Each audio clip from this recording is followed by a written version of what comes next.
Audioficción.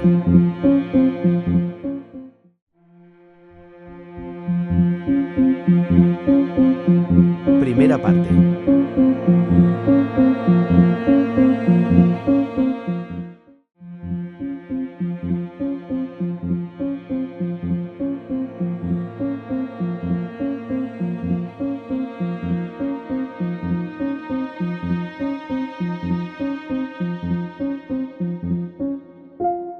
A Daniel lo encontraron recostado boca abajo, con medio rostro hundido en esa delgada esponja descolorida que por capricho o resignación había decidido usar como un colchón. El pequeño cubículo que ocupaba, un espacio raquítico de 3 por 3 metros, con una sola ventana tapiada por una cortina vieja de tela sintética, había sido su mundo absoluto durante los últimos 4 meses. Ahí comía, dormía, se deshacía lentamente. Un lugar sin relojes ni espejos, donde los días parecían repetirse como un disco rayado y en donde la noche no llegaba, simplemente se deslizaba sobre la penumbra habitual. De haber podido elegir el modo en que sería descubierto, sin duda habría optado por una posición más teatral, casi estética. Lo imaginaba así, sentado sobre sus propias piernas, con los brazos cruzados en el pecho como una esfinge moderna, con la mandíbula sostenida por un puño endurecido por el cansancio. Un gesto que cualquiera que lo hubiese conocido habría reconocido al instante, el de un tipo que vivía más en su cabeza que en la realidad, permanentemente atrapado en una coreografía interna de pensamientos que lo atravesaban como balas lentas. Así era Daniel, silencioso, complejo y siempre con el ceño fruncido, como si estuviera traduciendo algún texto imposible que nadie más habría leído. Pero el destino, ese cabrón sin sentido del humor ni noción del arte, rara vez concede escenas dignas de postal, y la prueba era tan clara como cruda. El cuerpo de Daniel, flácido, abandonado en una posición mundana, como si hubiese caído por accidente y no como resultado de una larga rendición. Ni siquiera hubo una nota, ni algún gesto simbólico que permitiera sospechar una intención. Solo él, su cuerpo, y ese silencio denso que a veces se instala cuando las cosas se rompen por dentro y ya no hay necesidad de hablar. Todo comenzó una tarde cualquiera, de esas que parecen inofensivas hasta que te rompen por dentro.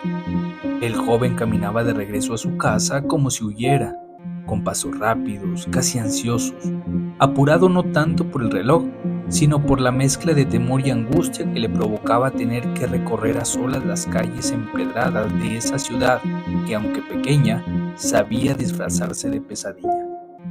Transitaba por senderos estrechos, empapados de sombras, que de luz presumían con la misma legitimidad con la que una rana podía alardear de su melena. Cada rincón parecía esconder una historia trunca, una súplica no escuchada, una derrota maquillada. La atmósfera no era solo gris, era profundamente insensible. Había en el aire una tristeza pesada, como si la noche se la esparciera en cada bocanada de viento.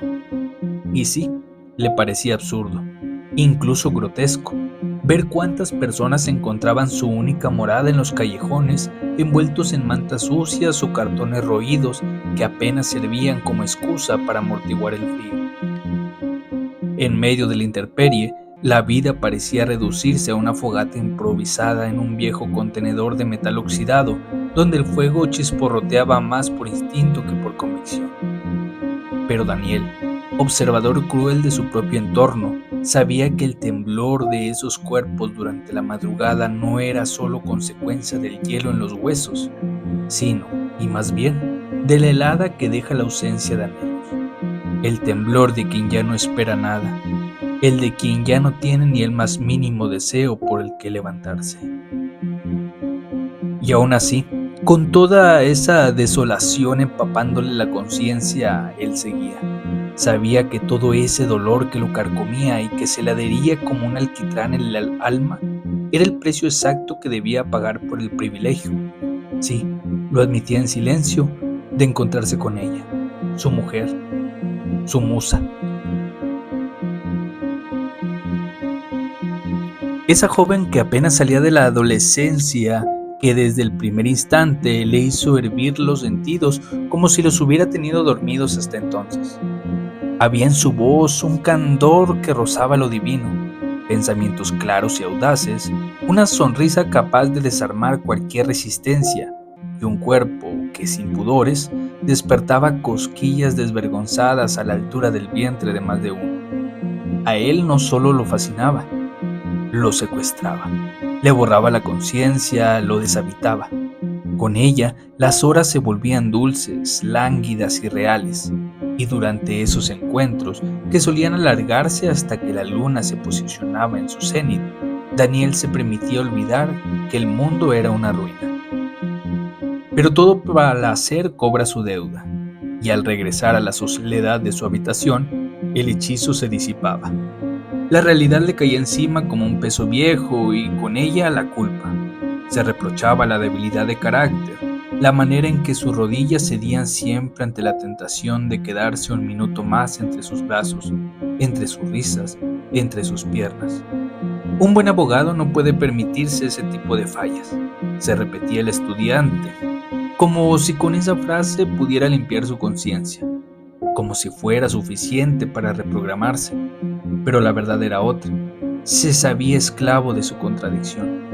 Sabía que cada noche que pasaba junto a ella lo alejaba un poco más de sí mismo, pero no podía, ni quería detenerse, porque entre tanta oscuridad, ella era lo único que tenía un poco de luz. En fin, si las cosas tienen un fondo, ese fondo no tiene piso, y cuando parece que ya no pueden ir peor, te demuestran que siempre hay una planta más en el infierno. Eso, por supuesto, Daniel lo aprendería muy pronto, a su manera, como aprenden los testarudos, con el alma rota y una sonrisa irónica que solo los condenados entienden. Esa noche, sin saberlo, caminaba directo a la siguiente grieta de su historia. Iba emocionado, casi feliz, con esa torpeza ingenua que da la ilusión del reencuentro. Allá a lo lejos, las luces de los coches sobre la avenida principal chispeaban con luciérnagas urbanas, reflejándose en sus pupilas como si fueran señales divinas. Era absurdo, pero se sentía a salvo. Un estremecimiento leve le subió por la espalda, como si su cuerpo entendiera antes que su mente que estaba por llegar a tierra firme, a ese rincón prestado del mundo que por unas horas le sabía ahogar. Lo curioso era que esa emoción no era nueva. Con los días se le fue instalando como un reflejo acondicionado, casi automático. Había aprendido a recibirla sin miedo, como se aprende a recibir el eco de una voz querida que se repite en la rutina. Cada tercer día, puntualmente, hacía esa caminata, cruzaba las mismas calles, esquivaba las mismas grietas, escuchaba a los mismos perros que ladraban al viento como si custodiaran los secretos del barrio. Y justo cuando sus pasos se alineaban con ese punto específico de camino, ese lugar donde el semáforo parpadeaba en rojo aunque no viniera ningún coche, su cuerpo lo sabía. Faltaba poco. Su corazón, viejo cómplice de los rituales sin sentido, comenzaba a latir distinto, como si también contara los segundos para verla. Unos pasos más, se decía, como si repitiéndolo pudiera domar la ansiedad que lo mordía por dentro. Entonces comenzaba con su rutina secreta, contar en reversa, del 100 al 0, con los labios cerrados pero el alma abierta. Una especie de exorcismo interno, de juego tonto que le daba algo de control sobre lo único que realmente le importaba, ella. Cada número era una estampa mental. El 94, la forma en que su cabello caía al dormir. El 63, esa risa aguda que solía escapársele cuando él decía alguna estupidez. El 27, su rodilla rozándole la cadera en el sillón. Así, hasta llegar al 0. Y cuando el 0 llegaba no era un final, era una invocación. Pero esta vez lo que le esperaba al cruzar esa puerta no era lo que su memoria había archivado, y el pobre iluso aún no lo sabía. Ahí va, agárrenlo. La voz retumbó a su espalda con una furia que la hizo vibrar hasta los postes de luz. Era un grito animal urgente, lanzado con la esperanza de que el mundo alrededor hiciera algo, lo que fuera, para atrapar a quien fuera que estuvieran persiguiendo.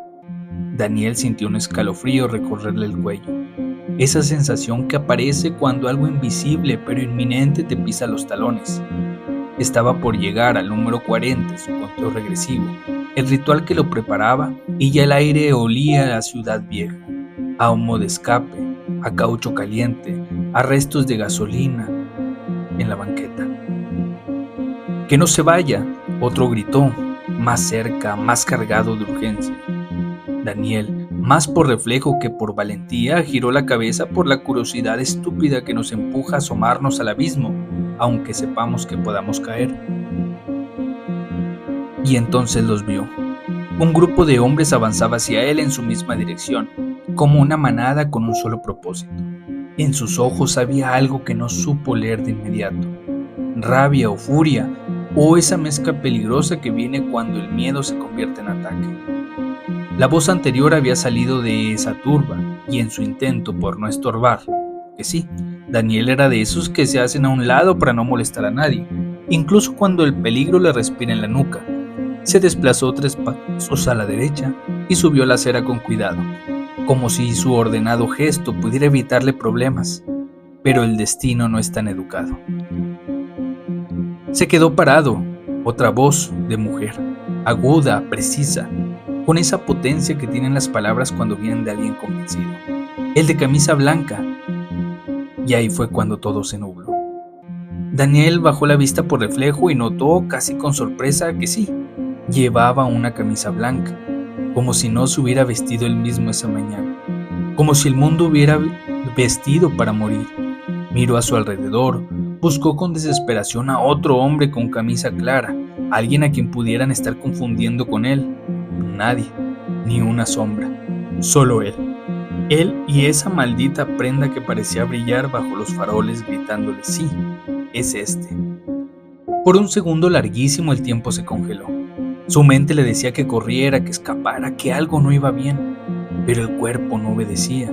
Y es que hay algo en la inocencia que te paraliza, esa estúpida confianza de quien sabe que no ha hecho nada malo y por lo tanto cree que el mundo no tiene por qué arremeter contra él. Daniel no entendió el mal presagio. No corrió, no gritó, no se defendió. Fue una pésima decisión, y lo entendió tarde, cuando todo se volvió ruido. El primer impacto fue en la nuca, como si le hubieran arrojado el cielo encima. El concreto lo recibió con la frialdad de quien no se inmuta por nada. Su visión se deshizo en manchas grises y negras. Luego vinieron las botas, los puños, los gritos, voces que ya no distinguía, palabras que no entendía. El dolor era un idioma nuevo que aprendía a fuerza de golpes. Un objeto largo, quizá una varilla, un tubo o una ramadura, le golpeó con violencia la columna, arqueando su espalda como si quisiera romperlo por dentro. No supo cuántos eran, solo sintió el caos multiplicarse. No intentó gritar. Su boca solo emitía gemidos ahogados que no podían competir con el estruendo de la furia que lo envolvía. Instintivamente se recogió, se hizo bolita, posición fetal. El mismo reflejo que tienen los cuerpos cuando todo se derrumba. Proteger lo que quede, proteger el corazón aunque ya no tenga sentido. Y entonces nada. La luz se fue, el sonido también. Daniel se desmayó.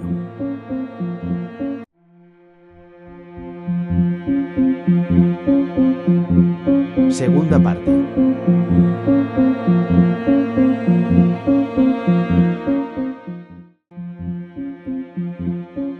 La voz de una mujer, suave, templada, con un temblor que podría deberse tanto al miedo como al amor, fue lo primero que lo trajo de vuelta.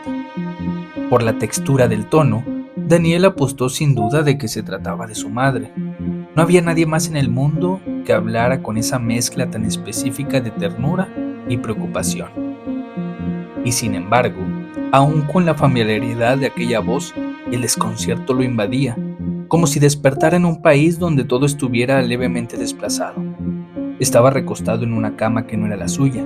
Lo supo por la rigidez del colchón, por el olor a látex y desinfectante, por el peso metálico del aire estéril. Se sentía incómodo, contenido por sábanas que no reconocía. Tenía los ojos cerrados aún, pero dentro de sí ya agradecía, con una timidez ingenua, por supuesto, que todo hubiera sido un mal sueño, una alucinación momentánea. Como todas las mañanas, su primer impulso fue alzar el brazo izquierdo para alcanzar el despertador que juraba debía estar en su mesa de noche, ese viejo artefacto que ya ni usaba, pero que seguía ahí, marcando rutinas pasadas. En el movimiento, la memoria intentó volver a su sitio. ¿Por qué no había sonado la alarma? ¿Había olvidado programarla? ¿O simplemente se había quedado dormido con la cabeza hecha trizas? Justo en medio de ese intento por justificar el presente, un calambre le atravesó la mano como una descarga y tuvo que retroceder el gesto. Algo no andaba bien. No era solo el dolor físico, era esa sensación extraña, una inquietud espesa que se enroscaba en su estómago como un animal viejo despertando después de años de estar dormido. Abrió los ojos, lento, como si cada párpado pesara toneladas. La luz blanca del lugar lo cegó por un segundo, y cuando su vista comenzó a enfocar una escena silenciosa, lo enfrentó. Paredes desnudas, techo con manchas de humedad, un monitor de signos vitales que emitía pitidos suaves, regulares, como si marcaran el ritmo de una vida ajena. Quiso incorporarse, confiado en que con sentarse podría deshacer el entumecimiento, pero al apoyar los codos para levantar el torso, una mano apareció de la nada, delgada, firme y precisa. Le colocó la palma sobre el pecho con la suficiente autoridad para obligarlo a volver a la posición inicial. No debe ponerse de pie. Manténgase ahí, por favor. La orden fue clara, casi mecánica, dicho por una mujer joven de uniforme blanco que bien podría ser enfermera o guardiana de un secreto que él aún no entendía. Daniela miró en silencio, con los labios entreabiertos como si tuviera algo que decir, pero se le hubiera olvidado. Su mente intentaba conectar puntos, reconstruir los fragmentos del recuerdo más reciente, pero todo lo que encontraba era una nube espesa y fría. No sabía dónde estaba, por qué estaba ahí, ni cuánto tiempo había pasado desde la última vez que supo de sí mismo. Van a venir a buscarlo para hablar con usted. La frase cayó como un ladrillo. No ayudó. Lo confundió aún más. ¿Quién es? ¿Buscarlo para qué? ¿Qué había hecho? ¿Qué no había hecho? Su corazón empezó a latir con esa violencia tímida que tiene el miedo cuando aún no sabe si debe estallar o esconderse. Buscó respuestas en la habitación, en el rostro neutral de la enfermera, en los objetos a su alrededor, pero solo encontró vacío. Un eco que le decía sin decirle nada: algo cambió y tú ya no eres el mismo.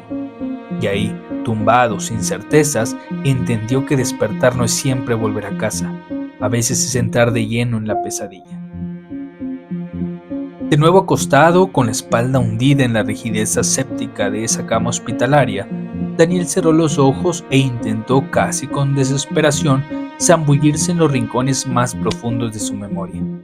Quería encontrar la costura que uniera su presente deshecho con los últimos fragmentos que aún recordaba. Repasó los pasos, el conteo regresivo, la ansiedad dulce que lo invadía cuando sabía que estaba cerca de verla. Y luego, de pronto, todo se volvía sombra.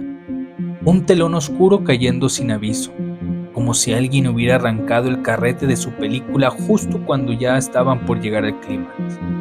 Lo último que tenía claro era que iba caminando como siempre en dirección a su departamento. El olor del asfalto, las luces, la sensación casi tierna de la ciudad respirando a su alrededor. Y después de eso nada.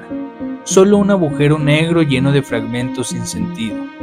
Un grito lejano, una camisa blanca, una caída brusca, dolor, gritos otra vez, confusión y golpes. Luego el silencio. El mismo silencio que ahora sentía extendido por todo su cuerpo, como si su piel lo llevara puesto. Estaba por seguir en esa excavación mental, decidido a encontrar alguna pista, algo que explicara ese salto abrupto entre el antes y el ahora, cuando la puerta del cuarto se abrió con un clic frío y preciso. Por ella entró un hombre grande, corpulento, con la mandíbula apretada y el andar de quien no espera oposición. Iba vestido con un uniforme de policía y caminó hasta él sin el menor titubeo, como quien sigue un protocolo ya demasiado ensayado. «Usted está detenido», dijo sin adornos ni amabilidad. Si necesita contactar a un abogado, puede hacerlo. En cuanto se recupere, lo enviaremos a las celdas municipales. La frase cayó como un hachazo, seca, directa, inevitable. Daniel apenas si tuvo tiempo de reaccionar. Su mente, aún aturdida por el impacto de todo lo anterior, tardó unos segundos en asimilar el significado completo de esas palabras. Pero cuando lo hizo, el efecto fue inmediato. El estómago se le cerró como si lo hubieran atado con un alambre. La garganta se le secó hasta dolerle, y los ojos traicioneros comenzaron a llenarse de agua. Lágrimas silenciosas, delgadas, de esas que no se gritan ni se exhiben. Lágrimas que no piden consuelo, sino que brotan empujadas por el pánico. El oficial, sin inmutarse, se dio la media vuelta, y justo antes de salir, la cerradura emitió ese sonido metálico pequeño, pero final, que tienen los cerrojos cuando sellan algo más que una puerta. Era el sonido de una condena sin juicio, de un tránsito forzoso hacia un destino que ni siquiera había elegido. «Espere», atinó a decir Daniel con una voz rota apenas audible. «¿Qué? ¿Por qué?», intentó agregar, pero ya era tarde. La puerta estaba cerrada y el mundo otra vez lo había dejado hablando solo. Todo lo que intentó decir se perdió en el aire. Palabras secuestradas por el desconcierto. Preguntas que no encontraron oídos dispuestos. Era como si ya no fuera una persona, sino un expediente, una cifra más. Un cuerpo etiquetado en una carpeta de delitos que ni siquiera conocía. Nadie lo escuchó, nadie respondió.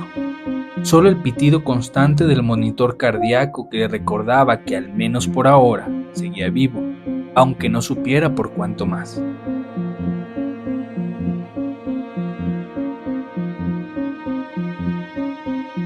La acusación de homicidio que pesaba sobre él cayó como una bomba de tiempo, una que ya había explotado, pero cuyo eco seguía retumbando en cada rincón de su vida. Daniel apenas si lograba mantener la cordura mientras escuchaba cómo lo nombraban como responsable de una muerte. Todo se había desarrollado con una rapidez tan grotesca que parecía más bien una farsa, un acto montado sin decoro ni ensayo previo, un juicio relámpago, sin pausas, sin lugar para dudas, sin la menor intención de entender matices. No hubo ceremonia, ni defensa digna, ni margen de humanidad. Solo hechos supuestos, miradas acusadoras y un veredicto sellado antes de que él abriera la boca. La sentencia no lo golpeó solo a él, también destrozó a sus padres, quienes lo acompañaban con esa dignidad rota que tienen los que aún no aceptan lo que están viendo. Su madre tenía las manos entrelazadas tan fuerte que los nudillos se le marcaban como huesos a punto de romperse. Su padre, en cambio, se sostenía en una rigidez que apenas ocultaba la implosión que lo recorría. Estaban ahí, presentes pero lejanos, testigos de un absurdo que parecía sacado de un mal sueño. Su hijo, su muchacho de apenas 19 años, un estudiante brillante, responsable, comprometido, al que nadie, ni siquiera sus más escépticos maestros, hubieran podido imaginar envuelto en algo así. Era ahora condenado a pasar las próximas 3 décadas tras los muros de un centro de readaptación que ni siquiera rehabilitaba perros callejeros. Era irónico, cruel. Un chico con un expediente académico limpio, con premios, con discursos sobre justicia social, con una novia a la que adoraba. Y aún así ahí estaba, sentenciado como si fuera un monstruo, como si todos sus años de construcción se hubieran borrado con un sello de una carpeta judicial. Y todo, según decían, por un arrebato de celos, por un impulso que nadie vio, por un crimen del que no había registro más allá de algunos testimonios confusos y una coincidencia fatal. Y por si la tragedia no fuera ya suficiente, el otro lado de la sala, separados por la tensión de la justicia y el dolor humano, se encontraba la familia de la víctima. Ellos también se caían a pedazos, pero lo hacían desde otro lugar, desde el odio, desde esa furia antigua y primitiva que brota cuando alguien te arranca lo que más querías. Eran 4 o 5 personas, todas visiblemente quebradas, llorando con un desgarro que no se finge. La madre de una joven se aferraba a un pañuelo empapado que se arrugaba como si quisiera arrancarle el alma. y el padre. El padre no apartaba la mirada de Daniel. Lo miraba como si pudiera atravesarlo, como si con solo observarlo pudiera destilar justicia. Para ellos no había alguna duda.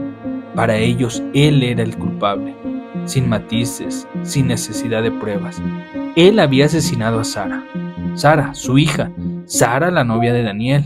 Sí, la misma chica por la que él contaba los pasos, por la que suspendía los pensamientos, por la que se inventaba futuros entre caricias adolescentes. Esa misma. Y ahora para sus padres, él era una mancha, una desgracia, una presencia que no merecía ni aire ni piedad. Ahí, en medio de ese fuego cruzado de culpas y silencios, Daniel permanecía hundido en un estado casi disociativo. Las palabras del juez le entraban como sonidos lejanos y los murmullos de la sala eran apenas zumbidos flotando en una realidad que se había deformado. Nada tenía lógica. Todo lo que intentó entender o explicar se había perdido en esa maquinaria impersonal que decide destinos sin mirar a los ojos. Y mientras escuchaba su castigo, con las manos esposadas y el cuerpo aún dolorido, él solo podía pensar en Sara, en su voz, en su sonrisa, en cómo la abrazaba sin saber que sería la última vez. No te sientas muy especial, muchacho. Así las cosas pasan y no eres ni el primero ni el último, te lo aseguro. La voz de un sujeto que tenía enfrente, un hombre de unos 40 y tantos con un rostro trabajado por el tiempo y la resignación, le llegó como un golpe seco, sin anestesia. No hubo compasión, ni cuidado, ni esa ni mínima piedad que uno a veces espera, aunque sea en silencio, cuando el mundo acaba de tragarte vivo. Hablaba con una mezcla de sarcasmo y experiencia callejera. Esa voz cansada que viene de haber visto demasiadas derrotas sin justicia, demasiados cuerpos alzados por la rabia o el azar. Más bien te recomiendo que llores todo lo que puedas, continuó.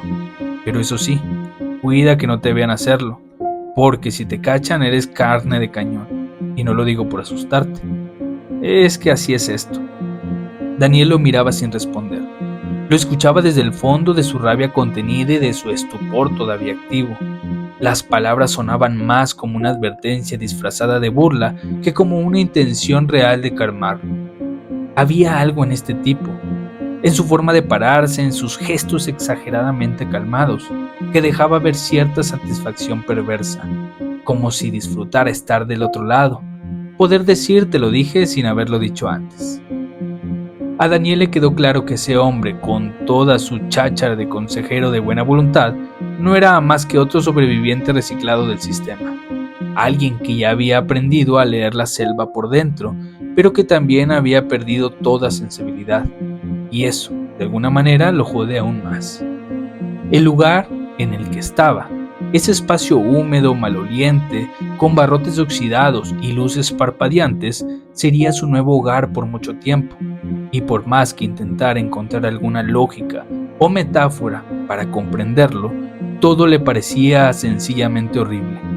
No como esas imágenes de película con música trágica o tomas lentas, sino realmente horrible, en su versión más visceral, más cruel, más absurda. Una jaula sin fondo donde la esperanza entra como visitante y no siempre sale. Recordó entonces con un pañuelo en la garganta aquellos días en los que todavía era un niño con aspiraciones limpias, soñador de biblioteca y pantalla chica, cuando imaginaba convertirse en un fiel reflejo de su padre, ese hombre que en su círculo era sinónimo de rectitud, respeto y palabra firme.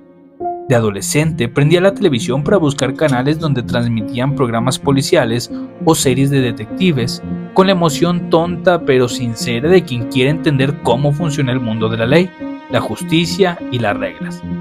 En otra época, una donde su deseo por ser abogado lo había consumido como una fiebre sagrada, pasaba horas revisando los libros de su padre, que guardaba con esmero casi religioso en su oficina. Volúmenes gruesos con títulos rimbombantes, subrayados con lápiz como si contuvieran secretos de la humanidad. Mientras otros chicos de su edad salían a tostar la piel en los parques durante el verano o se amontonaban en plazas comerciales para escapar del invierno, Él se encerraba voluntariamente entre páginas, códigos, artículos, casos famosos y jurisprudencia, como si el conocimiento fuera un escudo contra el mundo. Sin embargo, nada. Ni los libros, ni las series, ni su aguda imaginación de joven aplicado lo preparó para lo que ahora vivía. Nada se comparaba con la crudeza de ese instante, con el olor metálico del encierro, con la tristeza que no sale en cámara, porque la cárcel real no se parece a las ficciones bien armadas. Aquí no hay música de fondo, ni planos secuencia, ni luces suaves. Aquí hay orina seca, amenazas susurradas, miradas que pesan como puñales y una rutina que aplasta más que los barrotes. Solo quienes viven al instante, quienes son arrojados sin advertencia como basura emocional a este calabozo sin redención, saben lo que realmente significa estar aquí. Lo demás, todo lo demás, son teorías, literatura, simulación. Y Daniel lo entendía bien, con una lucidez triste que le quemaba desde dentro.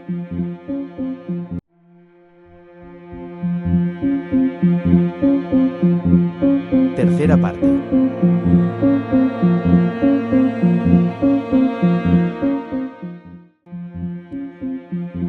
Sentado en la única banca de concreto de su celda, con la espada apoyada en la fría pared que lo vigilaba desde el primer día, Daniel recorría mentalmente, una y otra vez, los minutos exactos que marcaron su ingreso a la correccional. No porque quisiera, sino porque su cabeza lo obligaba. Era como si la memoria, cansada de estar callada, decidiera cada noche proyectar una película mal grabada, sin música ni glamour, donde él era el protagonista forzado, y cada repetición le dejaba el cuerpo más cansado que antes.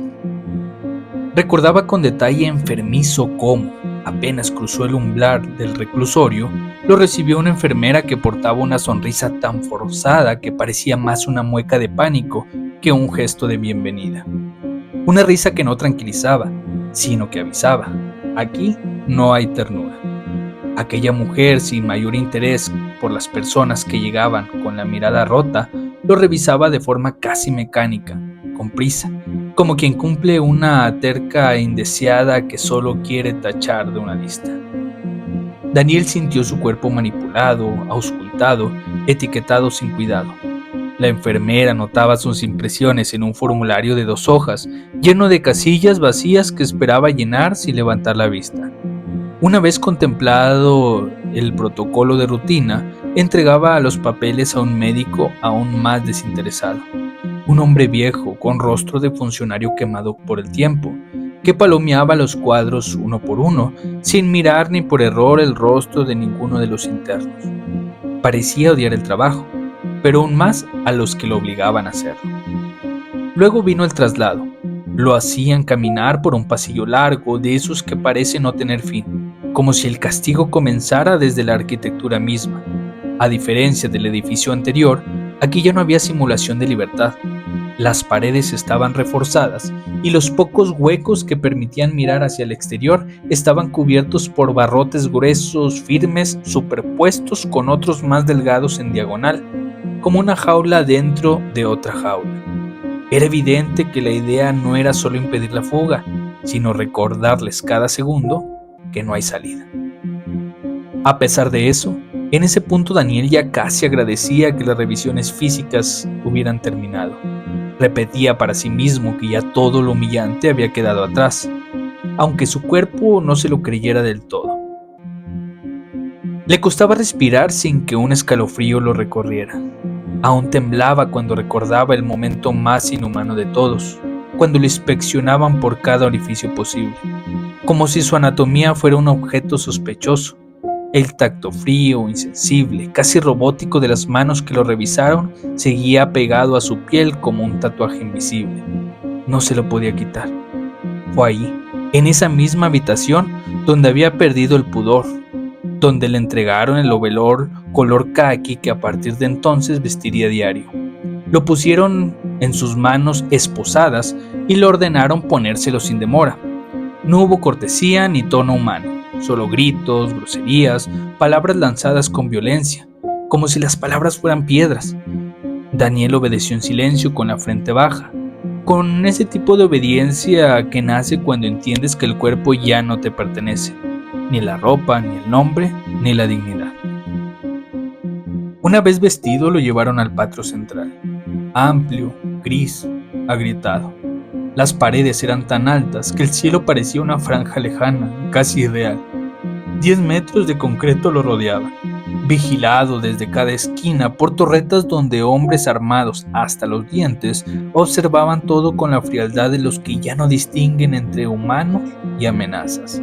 Ahí lo esperaban los otros, la fauna interna, los hombres que como él habían sido tragados por el sistema y convertidos en piezas de un engranaje oxidado.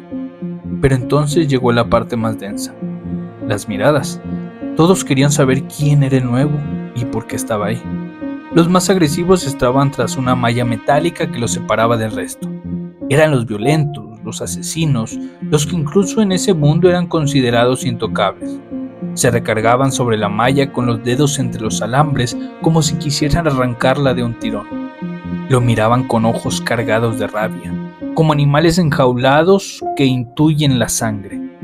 Otros, más calmados, lo observaban desde la distancia, tipos que habían dedicado su vida a robos menores, estafas, asaltos, delincuentes comunes, sobrevivientes de la calle.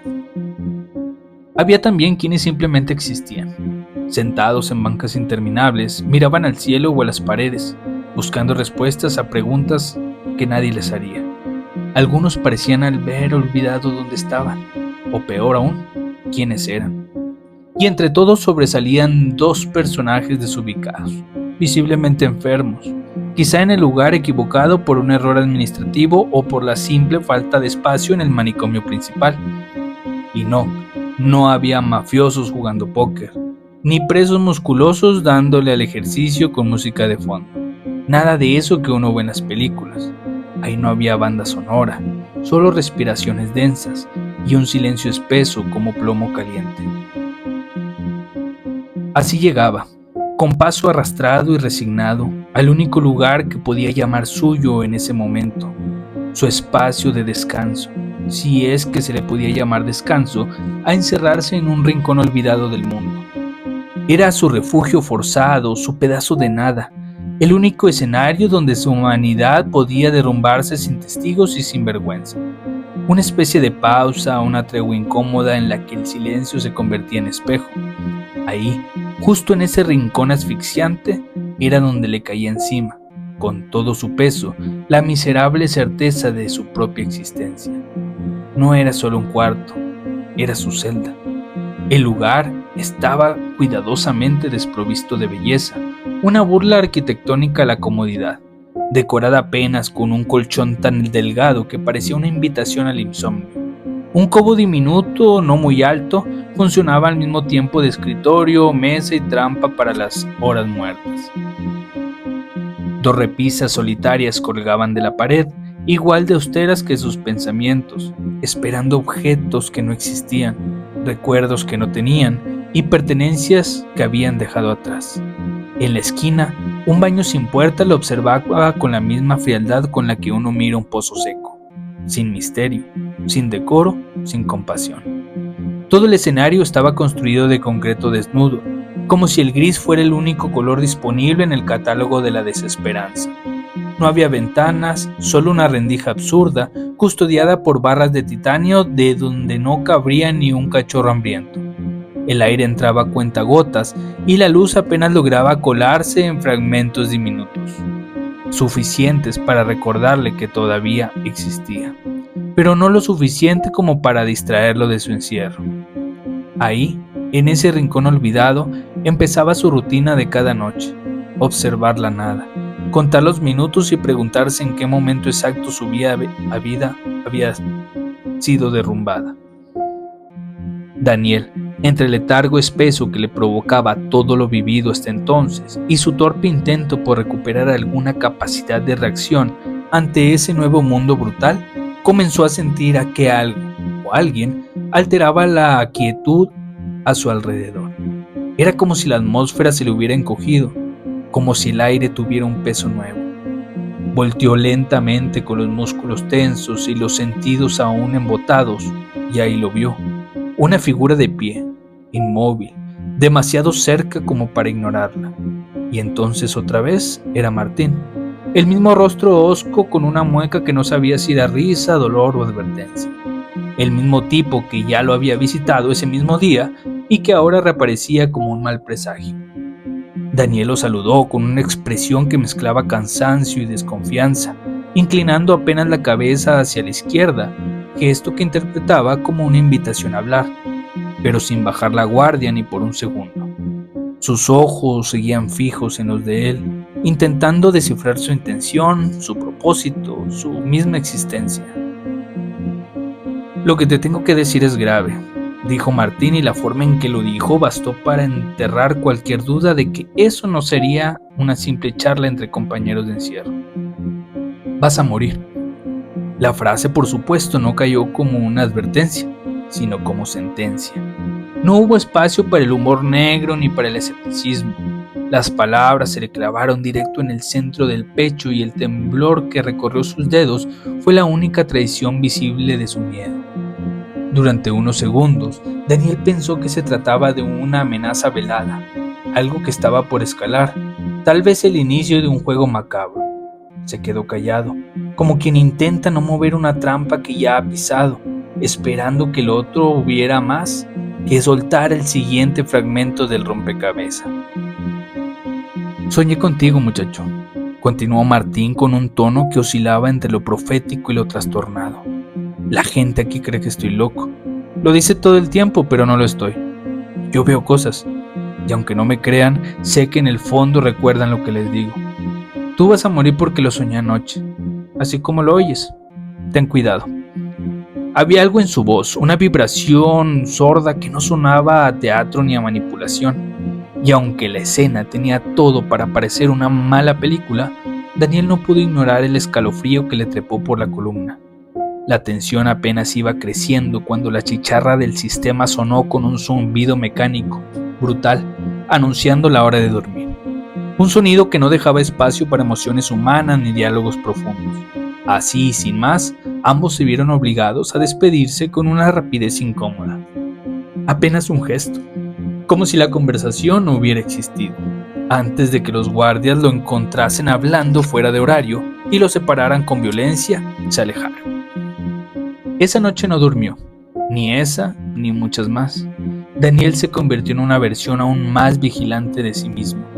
Caminaba con un sentido renovado de peligro, escaneando cada gesto, cada sombra, cada movimiento, como si la muerte se hubiera vuelto tangible. Evitaba cualquier conflicto, cualquier roce innecesario.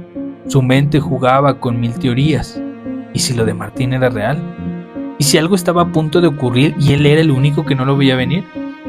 La paranoia fue envolviéndolo como una segunda piel.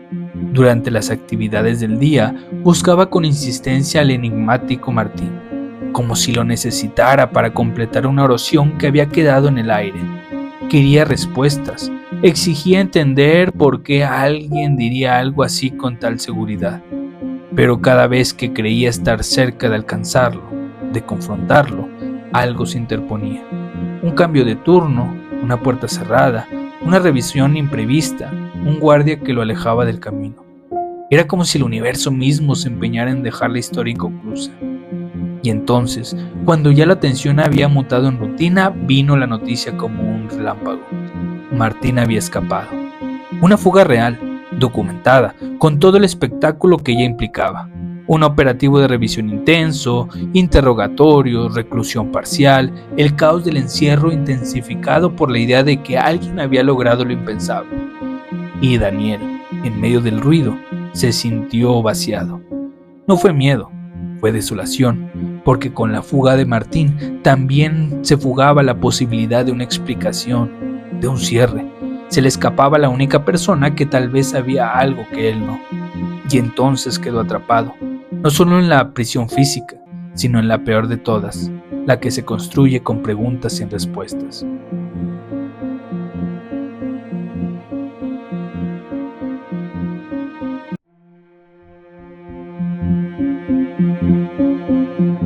Cuarta parte.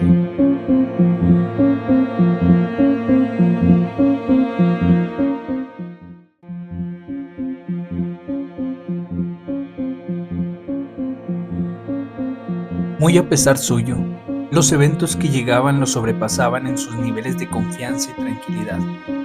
No es que Daniel fuera un ingenuo o un hombre sin conciencia del entorno hostil en el que se encontraba, pero había aprendido a construir pequeñas murallas internas, mecanismos de defensa que lo aislaban del ruido exterior, como si con solo cerrar los ojos y apretar fuerte la mandíbula pudiera mantenerse a salvo. Pero aquel día, todo eso se desmoronó con la misma rapidez con la que se rompe un vidrio mal colocado. Primero sucedió que, como cualquier otro día, caminaba abstraído, retraído en sus propias ideas, repasando tal vez algún recuerdo que no valía la pena o construyendo mentalmente algún diálogo que jamás tendría lugar. Fue entonces cuando la realidad le explotó en los oídos. La alarma de pánico se disparó con un sonido agudo, cortante, seguido por el bullicio frenético que solo el caos genuino sabe provocar. Todo el mundo corría de arriba abajo, como hormigas sin reina, los guardias detrás de los presos y viceversa. Fuertes golpes de banco chocaban contra las paredes y los barrotes de cada celda, produciendo ruidos estrepitosos que parecían venir de otro mundo, como si el infierno hubiera hecho más grieta en esa prisión. Los gritos y más gritos no se dejaban clasificar. Algunos eran de furia, otros de terror. Unos más eran las súplicas desesperadas de los civiles que ese día, por desgracia, habían ido de visita. Era un tremendo caos, un infierno organizado en desorden absoluto, y Daniel, como era previsible, no quiso participar de ningún modo. Él no se prestaba a ninguna especie de acto que pretendiera la violencia, no por moral ni por valentía, sino porque siempre pensó que romperse por dentro ya era suficiente. Así que se tiró al suelo de inmediato, con los codos temblorosos, y se rodó bajo su cama intentando reducir su existencia al mínimo espacio posible. Su intención era clara: quedarse ahí hasta que todo acabara, ser uno más entre las sombras, invisible, olvidado, pero el mundo, como tantas veces, no estaba dispuesto a dejarlo en paz. No había pasado mucho tiempo cuando uno de los celadores de su milla lo sacó sin miramientos, con un grito corto y la firmeza de quien ya no distingue entre orden y brutalidad. Mientras caminaba hacia el patio central, junto a otros 3 internos, con las manos entrelazadas sobre la nuca y a paso constante, no pude evitar observar el desastre que había dejado el motín. Era como ver el cuerpo de un animal salvaje después de una carnicería. Las paredes lucían grandes boquetes, como heridas mal cerradas. Las sillas y mesas estaban esparcidas por todos lados, como si hubieran sido lanzadas con odio y desesperación. Manchas negras en el suelo indicaban sin palabras que algo o alguien se había hecho cenizas en ese lugar. También diseminados por el concreto frío yacían varios cuerpos sin vida, internos, rostros que alguna vez le hablaron o le gritaron, ahora completamente quietos, inexpresivos, muertos. A lo lejos, el sonido de las armas al accionarse lo estremeció, como si el alma misma le hubiera crujido dentro del pecho.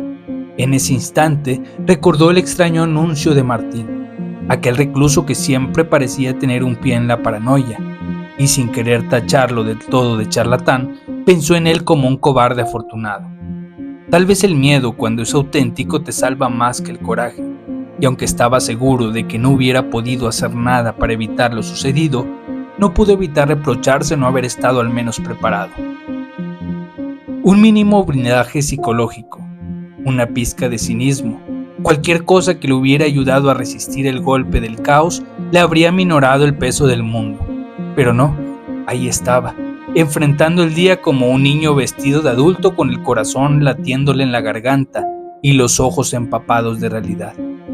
Una vez ahí, entre criminales curtidos y policías de reacción formados como murallas humanas, Daniel se encontró rodeado de un clima denso, casi irrespirable, aderezado por un fuerte olor a sudor, sangre seca y miedo. Todo parecía suspendido en una atmósfera cargada de electricidad y amenaza. Nadie decía nada, pero todos sabían que el más leve movimiento en falso podría encender otra chispa. El silencio no era calma, era solo el filo previo al estallido. Observaba en detalle el paso, uno por uno, de los nombres que se leían con voz firme y sin emoción. El director del centro gritaba con energía contenida, como si lo hiciera más por deber que por voluntad. nombres que estaban escritos en una hoja que sostenía con ambas manos.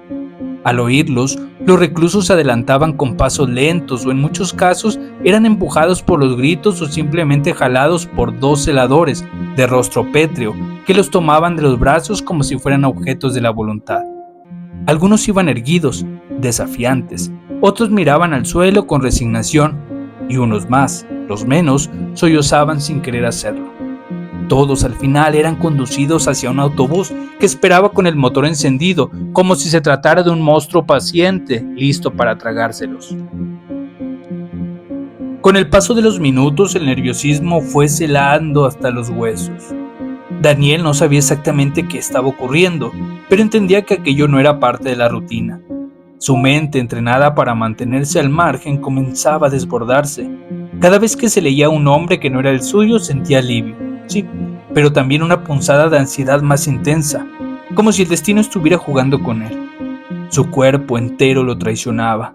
Las piernas temblaban de manera apenas perceptible y un sudor frío bajaba lento por su espalda. Solo quería que el director terminara con la lista.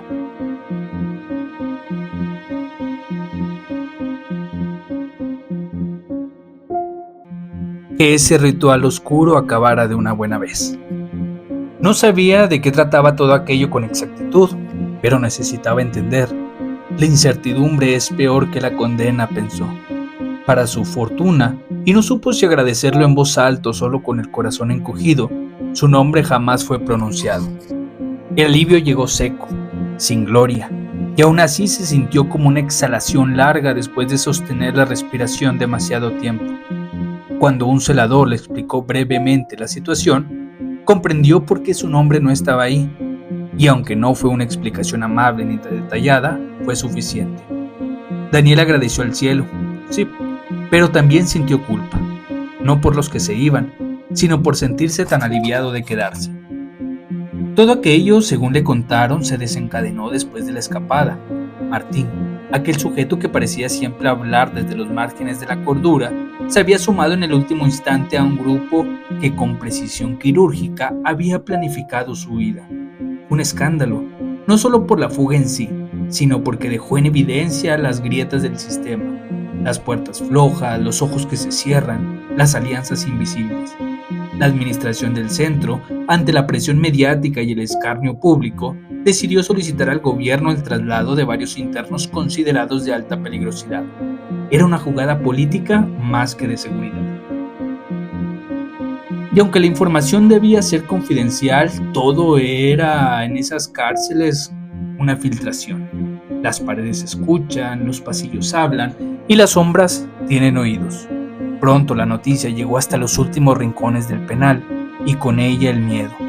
Intentaron generar un nuevo desorden, otro motín disfrazado de protesta, para chantajear tal vez al director o para evitar que se llevaran a los suyos.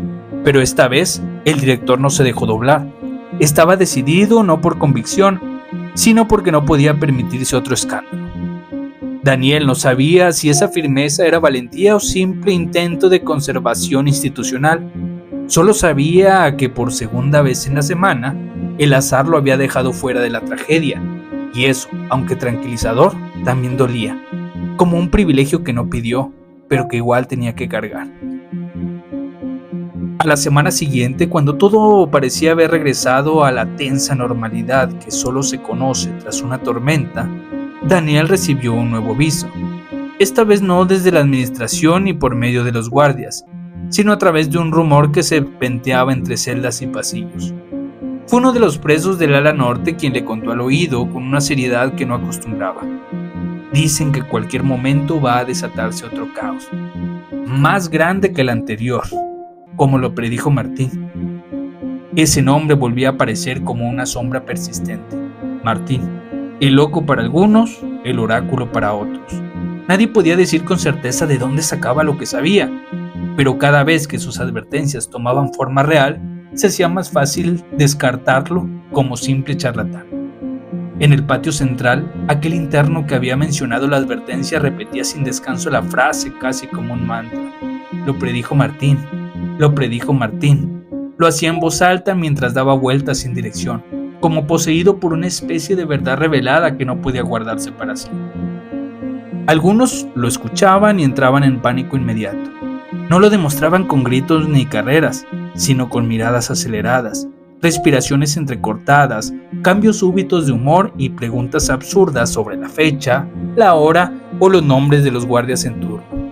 Era lo que habían conocido a Martín los que sabían lo exacto de sus interpretaciones con el entorno, lo quirúrgico de su intuición, o tal vez, y esto era lo que más temía Daniel, lo mucho que sabía sin haberlo presenciado.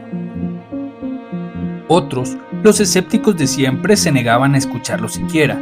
Le lanzaban burlas desde las bancas o lo llamaban el nuevo Nostradamus, entre carcajadas forzadas que ocultaban un miedo real.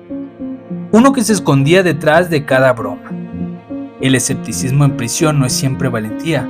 A veces es solo una forma desesperada de no aceptar que el control nunca ha estado realmente en sus manos. Daniel ya no sabía qué pensar. No sabía y ni quería caer otra vez en la ansiedad que lo había desbordado días antes.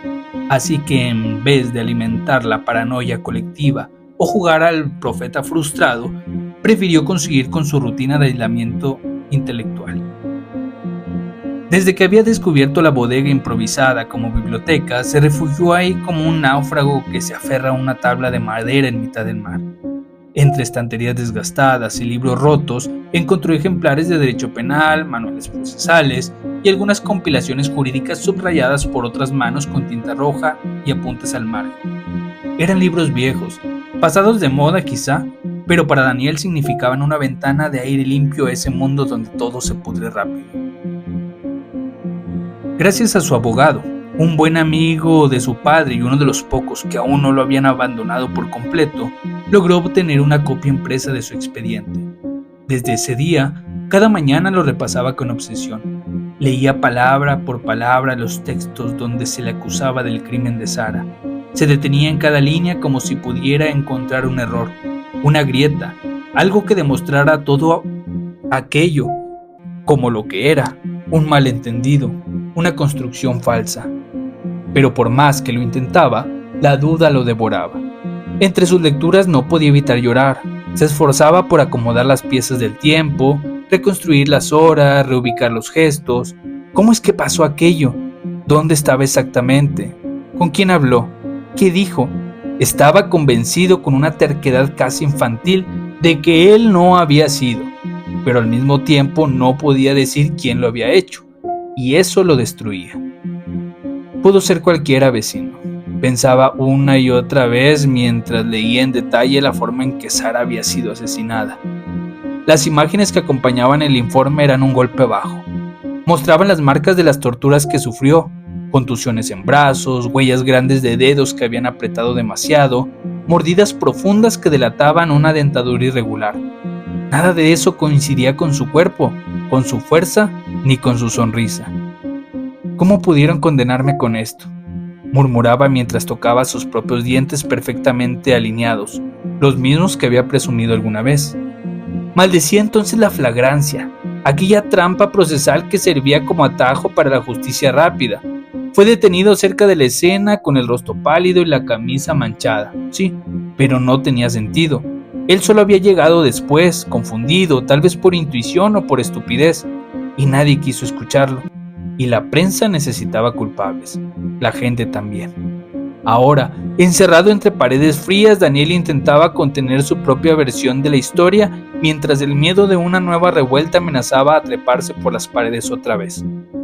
Uno de estos días en los que sentía estar más cerca de encontrar alguna respuesta, alguna luz entre los laberintos del expediente, Daniel amaneció con un malestar extraño, una sensación que no se parecía a nada de lo que antes había experimentado. Era como si el calor de su cuerpo viniera de la fiebre, sino de algo más profundo, una combustión interna que le quemaba lentamente desde el pecho hasta la nuca. La piel le ardía y el sudor no refrescaba, solo pegaba la ropa a su espalda como un castigo. Intentó ignorarlo durante la primera hora, como hacía siempre con los achaques del encierro, pero su cuerpo ya no cooperaba. Al tratar de levantarse, las piernas simplemente no respondieron. Entonces, con un hilo de voz casi suplicante, llamó al celador. Al principio no le hicieron caso, y eran muchos los que habían fingido enfermedades para salir de su celda aunque fuera un rato. Pero cuando por fin el guardia se asomó y lo vio temblando como un papel húmedo y con los labios partidos, cambió el gesto de inmediato y pidió apoyo por radio. Lo llevaron arrastrando a la enfermería, entre dos, con su cuerpo colgando como si ya no tuviera voluntad. Ahí pasó 2 días y 2 noches, encerrado en un cuarto pequeño con olor a alcohol, medicinas y cuerpos vencidos. Unas cortinas despintadas intentaban separar las camillas, aunque en realidad no ocultaban nada. Daniel despertaba apenas para tomar algún medicamento que una enfermera le daba sin decir palabra. Luego volvía a caer como si el sueño lo reclamara con violencia. Los párpados le pesaban más que los grilletes. Sus sueños eran fragmentos sin sentido, pasillos interminables, un zumbido constante como el de una televisión sin señal, la voz de Sara llamándolo desde algún lugar donde no podía verla, y un túnel rojo por el que parecía flotar sin rumbo. Deliraba y no solo lo sentía él. Los trabajadores de la enfermería lo confirmaban con miradas nerviosas.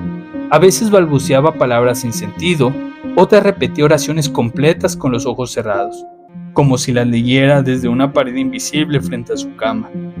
Hubo una madrugada en la que gritó con tanta fuerza que asustó al enfermero de guardia. Le hablaba a alguien que no estaba ahí. Le decía que no había sido él. Que se lo dijera a la jueza. Que le enseñara los dientes al mundo. Lloraba como un niño y después se callaba de golpe, dejando un silencio tan denso que nadie se atrevía a acercarse. Pasaron así las horas, lentas como plomo, hasta que al 4.º día abrió los ojos sin fiebre. No supo qué día era, ni si había soltado todo. Tenía la garganta seca como lija y la espalda dolorida por estar tanto tiempo acostado. Lo primero que preguntó fue por su expediente. ¿Dónde están mis papeles?, dijo entre dientes como si los necesitara más que el agua. Pero nadie le respondió. Solo anotaron su recuperación en una hoja colgada al pie de la cama y se fueron. Daniel miró al techo y pensó en todo lo que había revivido entre sueños. Pensó en Sara, en su voz tan viva en medio de su delirio. Pensó en la mordida irregular, en los dedos gruesos, en las manchas. Y por primera vez, la enfermedad no le pareció un castigo, sino una especie de revelación retorcida, como si el cuerpo al caer le hubiese permitido ver cosas que su mente consciente se negaba a aceptar.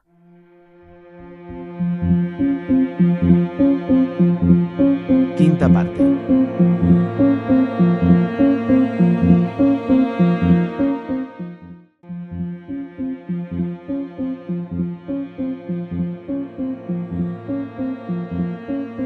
Sabía que debía volver a los libros, pero esta vez también debía observar a los demás. Al fin y al cabo, entre esos pasillos seguía respirando el verdadero culpable. El primer día Daniel soñó con el momento en que lo habían apresado. Era una secuencia repetitiva, casi como una película vieja que se atora en la cinta. Veía una y otra vez cómo los carros de policía llegaban, las luces giraban sin descanso, sobre los rostros sin rostros de los oficiales que descendían con armas en mano. Todo era nebuloso, desfigurado, menos el dolor de su cuerpo. Lo sentía con una claridad aterradora. Aquella turba que lo había golpeado antes de que llegara la patrulla lo había dejado tirado como un costal sangrante en plena calle. En su sueño, ni siquiera llamaron a una ambulancia. Solo lo subieron a una camioneta y lo aventaron en la puerta de urgencias de un hospital público como si fuera una carga indeseable. Nadie hablaba. Las figuras eran cuerpos sin rostros moviéndose de un lado a otro, acercándose tanto que podía ver detalles imposibles. Uñas rotas, puños crispados, ojos sin pupilas. Esto le causó un terror que lo desbordó. Intentaba gritar, pero la voz no le salía. Solo su respiración agitada llenaba el silencio, y ese jadeo lo despertó bañado en sudor. Aún así, no tardó en volver a quedarse dormido. Esa misma noche, después de que una enfermera revisara su presión y le tomara la temperatura con indiferencia, volvió a caer en otro sueño incómodo, más lúcido, más cruel. Esta vez se encontraba sentado en el banquillo de testigos, inmóvil. Frente a él, la sala del tribunal estaba a reventar. No había aire, gente había parada en las filas, los pasillos llenos. Reconocía a familiares suyos, a los de Sara, amigos en común, algunos maestros del colegio, vecinos e incluso un par de cámaras de televisión. Todos lo miraban, todos lo señalaban, sin decir una sola palabra, pero con los dedos extendidos en su contra. Se sintió desnudo, sin defensa.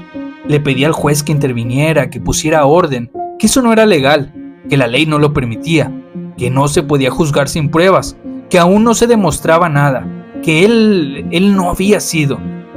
Pero el juez, un hombre de rostro cadavérico, sentado a su derecha, no dijo nada. Lo sostuvo la mirada con una sonrisa torcida y de repente levantó su mazo y comenzó a golpear la mesa con fuerza mientras repetía una y otra vez: culpable, culpable, culpable. Cada martillazo resonaba en su cabeza como una explosión. Daniel intentó taparse los oídos, pero no podía mover los brazos. Entonces bajó la vista al suelo buscando escapar de aquella mirada, y fue cuando las vio. Cientos de ratas pequeñas, delgadas, grises, se movían entre sus pies. No lo atacaban, pero el solo hecho de verlas, de olerlas, le provocaba arcadas. De un salto desesperado, subió al banquillo como si el suelo fuera lava hirviendo, y cuando alzó la vista de nuevo ya no estaban en el tribunal. Se encontraba otra vez en su celda, pero no estaba solo. Las ratas seguían ahí, más grandes ahora, más veloces, y lo rodeaban como si lo hubieran estado esperando. El lugar apestaba a cloaca, sudor añejo y algo peor. El aire era espeso, asfixiante. Intentó gritar, pero de su boca no salía más que un susurro ronco. De pronto el suelo se volvió resbaloso, como si estuviera hecho de babas, y cayó de espaldas. Las ratas aprovecharon el momento para subirse por sus piernas, por su pecho, por su cuerpo. Sentía el peso de cada una, el roce de sus patas frías, el aliento de sus hocicos húmedos. Fue entonces que despertó de golpe, bañado en sudor y con el cuerpo entumido. A su lado el médico revisaba los registros de su pulso. «Tuviste fiebre alta, estás delirando», dijo con tono neutro sin levantar la mirada. «Ya estás respondiendo mejor al tratamiento, pero te falta descansar. Tu mente...» hizo una pausa. «Tu mente está cargada». Daniel no dijo nada, solo cerró los ojos. No porque quisiera dormir, sino porque por primera vez le daba miedo lo que su mente le estaba mostrando. Al parecer, todo se reducía a una infección en el estómago. Los síntomas, dijeron, desaparecerían en poco tiempo.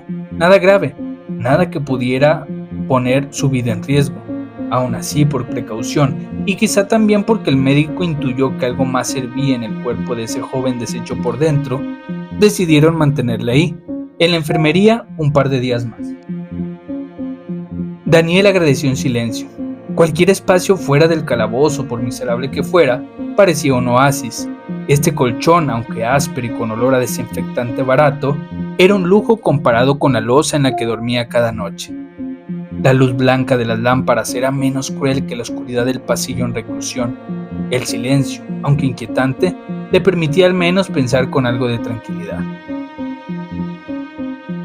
Pero en lugares como ese, entre las paredes blanquecinas del consultorio o el gris desolador del área de presos, nunca es suficiente creer que la paz está de tu lado.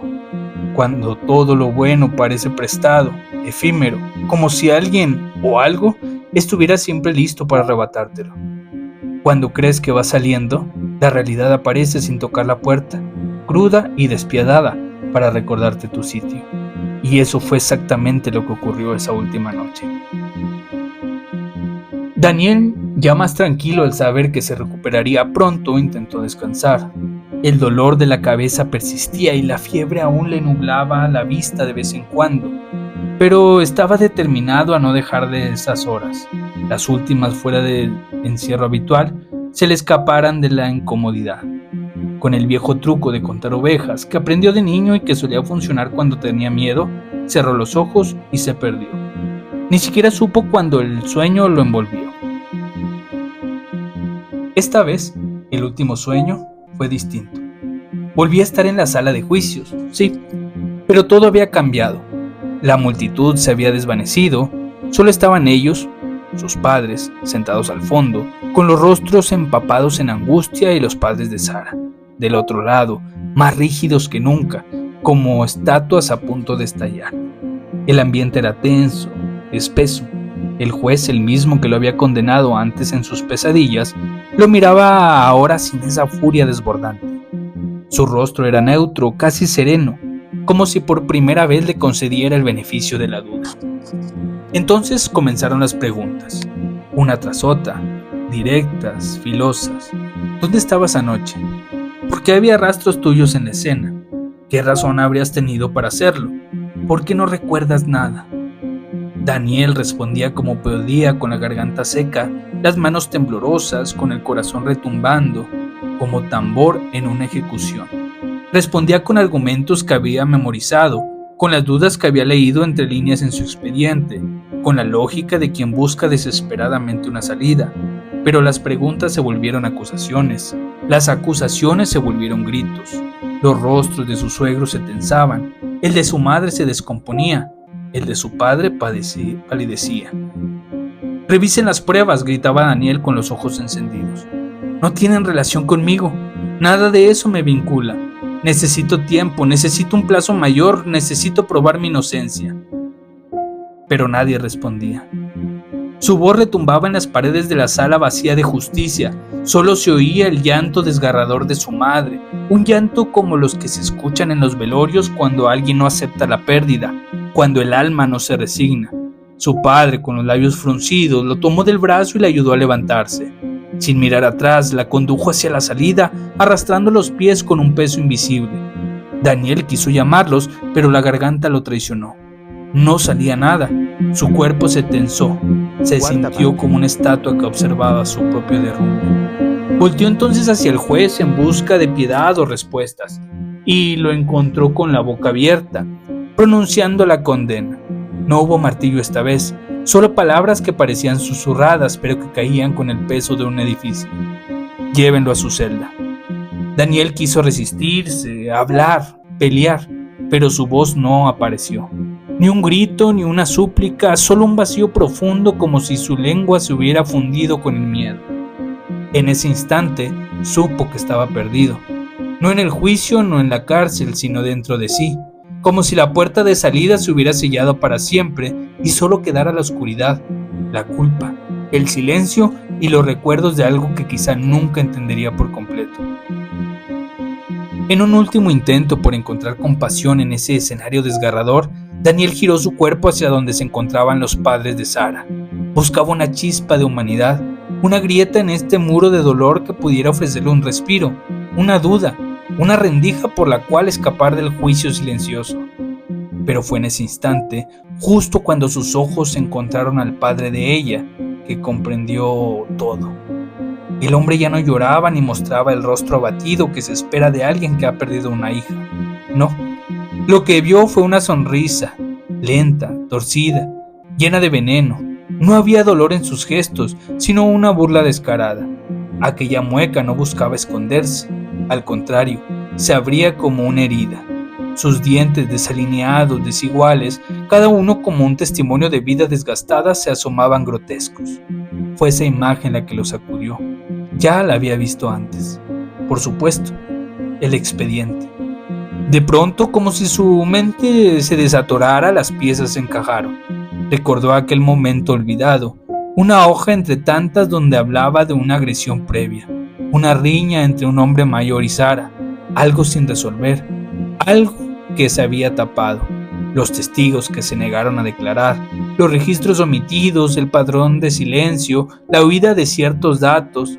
Todo eso lo había sentido, pero nunca comprendido hasta ese instante. El rostro del padre de Sara era el mismo que aparecía, borroso pero presente, en la reconstrucción de hechos que nunca llegaron a esclarecerse.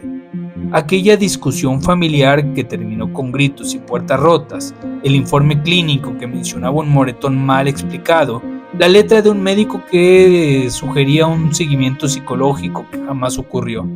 Todo eso cobraba vida ahora en esa sonrisa. El frío le subió por la espalda como una serpiente que trepa sin permiso.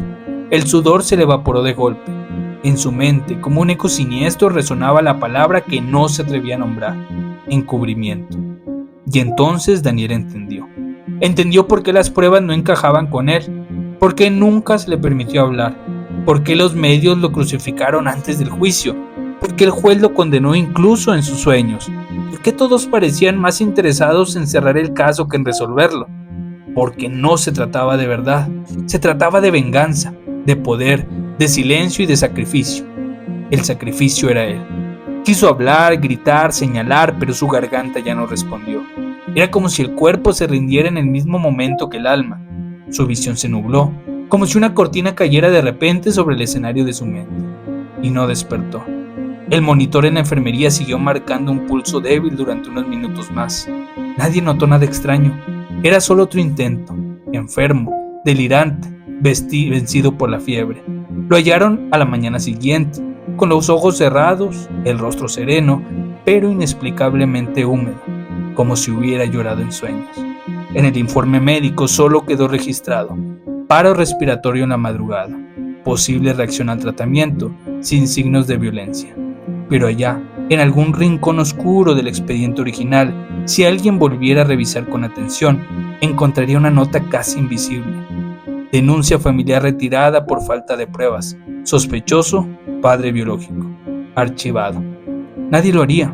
Daniel ya no estaba, y la sonrisa del verdadero culpable seguía intacta, grabada en la memoria de un muerto, que aunque callado, supo la verdad demasiado tarde.